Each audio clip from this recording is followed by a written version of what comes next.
আমরা ধানের শীষকে ভালোবাসি, আমার বাপ দাদা হইতে সব ধানের শীষ করে, তার জন্য এখন অনুমতি ভালো। এতদিন আমরা খারাপ ছিলাম, সরিষা সরকার থাকতে পলাই রয়েছি, মামলা খাইছি, হামলা খাইছি।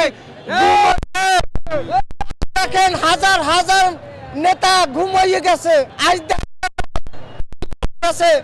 আপনারা জানেন চাঁদপুরে সেই আজ কোথায় তারে পাওয়া যায় না, মহাখালী তার গাড়িতে পাওয়া গেছে।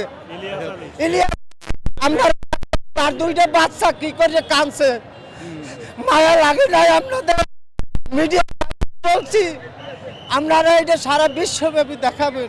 তারা পালাইয়ে গেছে, মনে করেন তারা তো এই দেশকে খাইয়ে গেছে, শেষ করিয়ে গেছে, এই দেশকে বিক্রি করিয়ে দিয়েছে ভারতের কাছে। তারা তো যারা দেখেন চুরি ডাকাতি করে তারাই এই লোকায় পালাবো না। আজ কোথায় ওবায়দুল কাদের? পালাবা না, আসো তুমি বাংলাদেশে। কোথায় কাউকে কাদের খেলা হবে? তোমরা